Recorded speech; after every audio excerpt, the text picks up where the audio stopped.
जय सिया राम।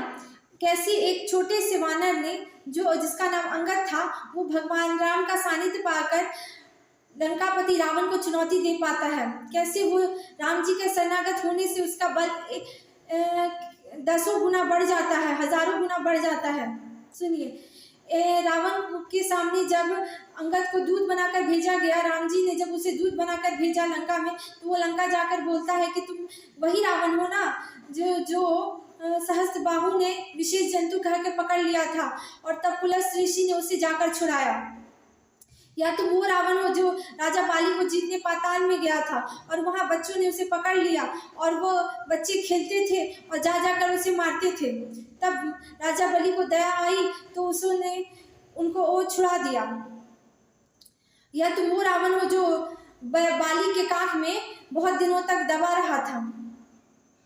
तब लंकापति रावण कहता है अहंकार में कि मैं वो रावण हूँ जिसने कैलाश पर्वत को उठा लिया था, और मैं वही रावण हूँ जिसने अपना सिर काट कर महादेव को अर्पित किया था। तो राम जी का सानिध्य पाकर अंगद बोलता है कि हाँ, मुझे पता है तुम वही रावण हो जो स्त्री चोर है, जो पराई स्त्री को चुराता है। तब रावण क्रोध युक्त होकर बोलता है कि हाँ, समुद्र को पार करना कौन से बड़ी बात है, ये तो पक्षी भी पार कर जाते हैं, तो वो मनुष्य क्या बड़ा बात है जो इस खारे समुद्र को पार कर पाया, इस विशाल समुद्र को पार करवाया। तो अंगद ने जैसे ही सुना कि वो राम जी को मनुष्य करके जानता है, तो उसे बहुत क्रोध आया और उसने अपने दोनों भुजदंडों को धरती पर दे मारा, जिससे पृथ्वी डोलने लगी और रावण के सारे मुकुट उतर कर गिर गए। तो अंगद ने कुछ मुकुट उठाकर राम जी को फेंक दिए, 4 मुकुट। तो राम जी ने देखा कि वहां से 4 मुकुट आ रहे हैं, तो सभी वानर डर गए कि कहीं ये वज्र तो नहीं रावण के द्वारा छोड़ा गया हुआ।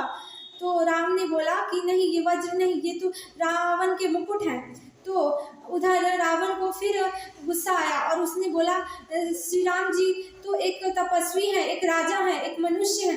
तो अंगद को बड़ा क्रोध आया, तो उसने कहा कि अगर तुम राम जी को मनुष्य जानते हो तो मैं राम जी की शपथ खा के कहता हूँ कि मैं अपने पैर रोक रहा हूँ, उसे हिलाकर भी तो दिखाओ। तो अंगद ने राम जी का शपथ लेकर अपने दोनों पैर धरती पर रोक दिए और कहा किसी में अगर ताकत हो तो इसे हिला कर दिखाओ, इसे डिगा कर दिखाओ। तो रावण के सभी सभापति, जितने भी मंत्री थे, जितने भी शूरवीर थे उसके सभा में, सब उठे और उसका पैर हिलाने का कोशिश करने लगे, पर कोई भी हिला ना सका।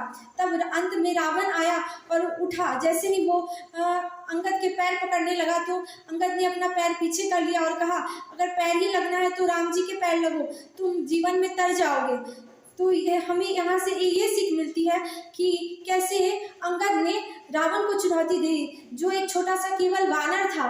तो हम और आप ही क्या चीज़ हैं, हम भी राम जी का सानिध्य पाकर, राम जी के शरणागत होकर, राम जी का भजन करके इतने बलशाली हो सकते हैं कि हमें जीवन में कोई भी हरा ना पाएगा।